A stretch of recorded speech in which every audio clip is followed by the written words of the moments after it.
Absolutely. And then, of course, did you go to Southport, I assume, on Saturday night? I did not. Kyle Nedenrip was on the case on Kyle that was there. one. Yeah.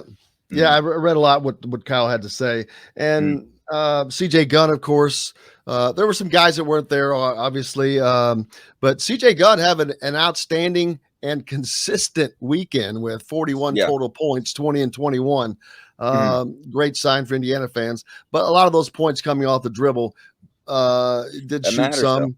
Mhm. Absolutely, it shows that he's ready to step up and be the guy, which is something that he has done his entire senior year. From the Mhm. time he came off that injury, he was just knocking down shots in the fourth quarter, scoring points in the fourth quarter. He doing all the things that I would call the guy. Now I know Yeah. everybody has a guy on their high school team. Everybody has the guy that's the best and all that, but there's still different when you're actually doing all those things every time.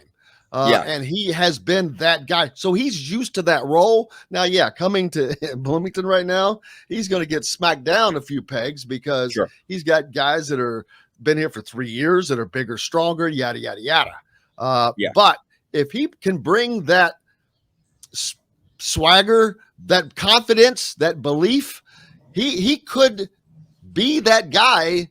And I'm not saying to start off, but maybe it's next year. But Indiana has to have a guy that can hit the shot, that can get the shot, that can do what needs to be done at that time. And they just haven't had that. Yeah, they've got a lot of talent, Trace Jackson Davis, but I don't consider him that guy. He's not No. the guy. Yeah. And they just haven't had it. And as odd as it sounds, even though CJ may be the lowest rated recruit coming in, he could end up being the guy or a guy. A guy. I mean, I think I expect Jalen Hood-Schifino to come in with swagger. I don't Yes. I don't think that's going to be an issue for him. I don't think it's going to be an issue for Malik Reino. I mean, it's going to be a little bit different, and certainly I think he's going to have an opportunity with Jackson Davis and Thompson coming back to kind of find his footing. But man, I mean, he was terrific in Geico Nationals. I mean, basically, like he was really one of the central points of the offense of them just trying to make sure that he got shots around the rim. So I think there's definitely swagger in some of the guys, but gun swagger still matters. I don't mean to downplay that in any way, because I mean I think he and Banks both they have it. Those are the guys that have the opportunity to take this from a really, really good class to a special class. If those guys, if you get contributions from those guys, if they make a difference, then if that turns into a 4-person class, I think you just know that you're going to get production out of Hood, Schifino, and Reno. Like whether they end up being all Big Ten guys or not, who knows? But I mean, I would just be really surprised as the top 30 players. They've been at a national championship high school program that practically functions like a professional outfit. Other than that, I'm sure they don't get paid, but bottom line, like they've seen it at a really, really high level. I expect them to come in and be comfortable right away. But if Gunn and Banks can also make a difference as freshmen, but then going forward, that turns into one of those sort of foundational classes. I think that you'll look back at and say, okay, this is where Mike Woodson's tenure really got good.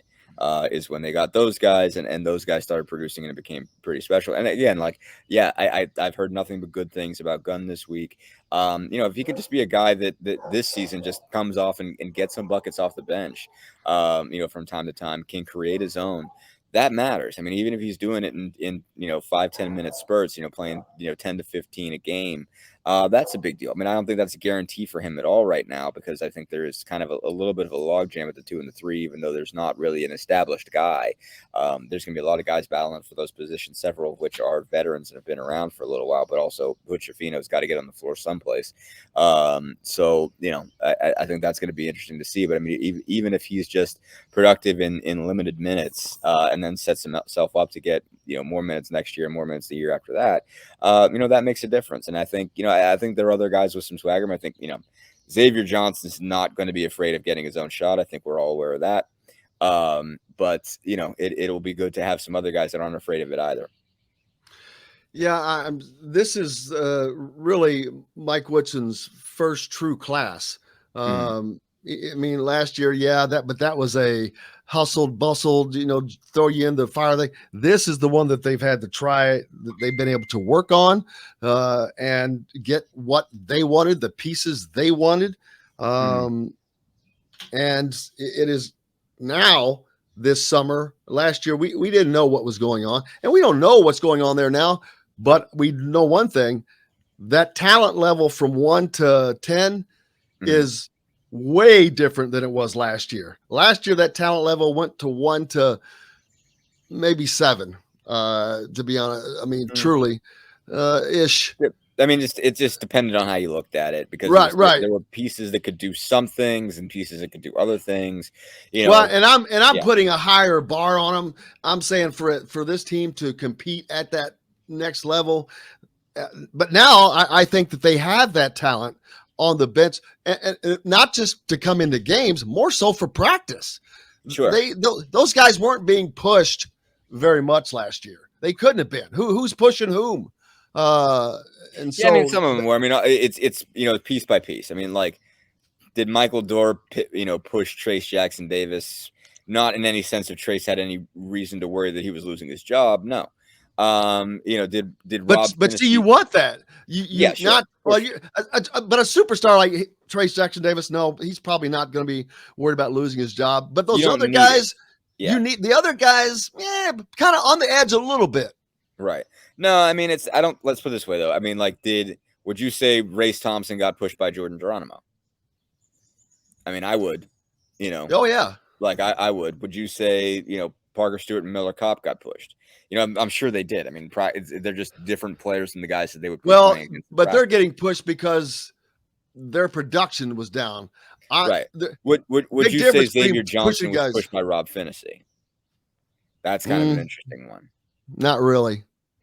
I mean, he made a difference. I mean, like they would say so. Yeah. Xavier Johnson and Rob Finney would say so. They would say that they made each other better. And I mean, I Xavier would would. disagree I because asked it would have Xavier been that. What's he up? would have played more, in my opinion, had that been the case. I don't know. I mean, I think one big piece is, and I talked to Xavier Johnson about this. It didn't get in my story, but he said, I asked him about that, and it seems like you guys. I said, like, you seem like you guys have bonded. He said, he said, I feel like we've also taken on each other's different styles a little bit. Basically, like where Rob was more risk averse, Rob didn't turn the ball over a lot. He's like, Johnson noticed that and said, okay, maybe I need to take some of that onto my game and not be as wild. Look at some things Rob does to keep from turning the ball over and play more steady and play just really good on ball defense.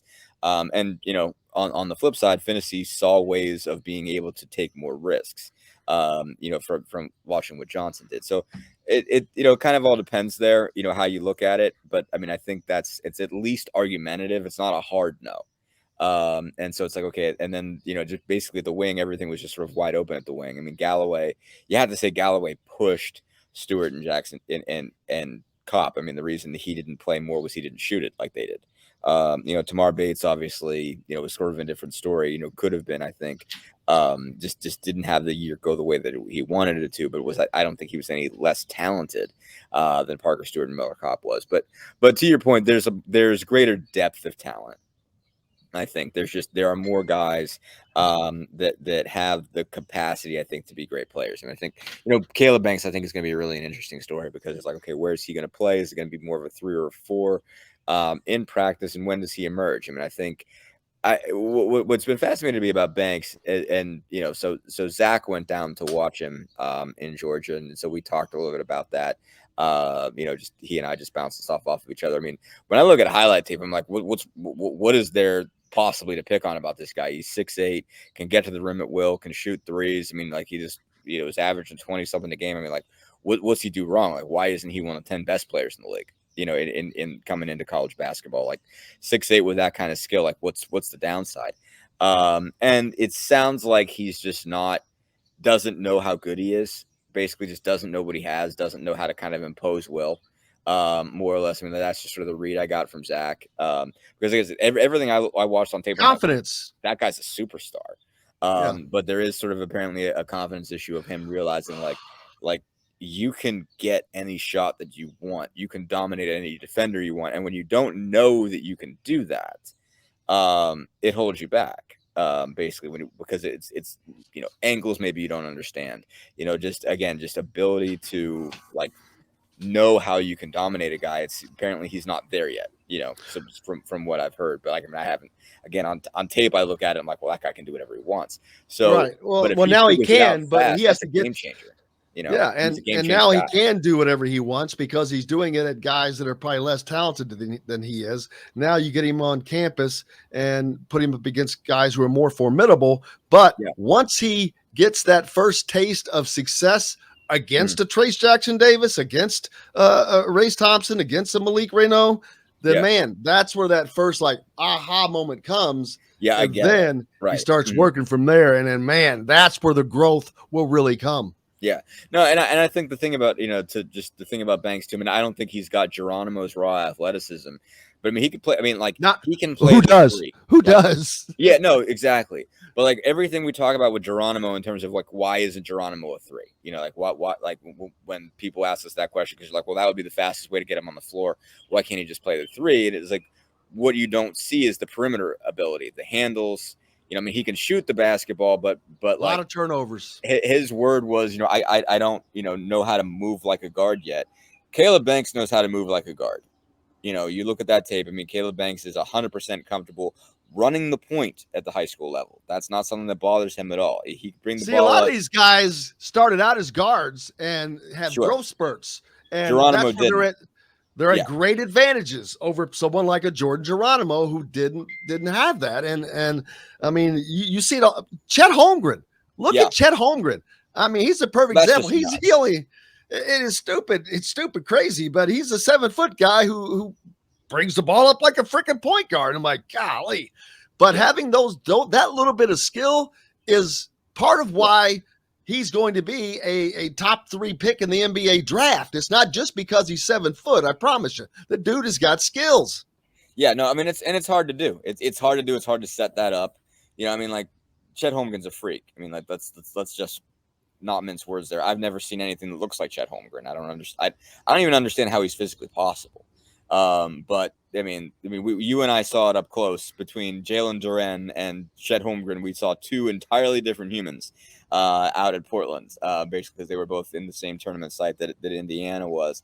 And there was just, I mean, again, you can put him in a ball screen. He can break somebody down, get to the rim and finish. You're like, you're 7'4" and skinny as a rail. I don't understand any of this, how any of this is possible, but he's terrific. But yeah, no, I mean, ultimately you've certainly seen way more emphasis on building perimeter skill for big men over really the last 15 years. And you're obviously seeing the difference that it makes. I mean, there's a good chance that the top 3 picks in this draft are all going to be 6'10" guys who can shoot threes.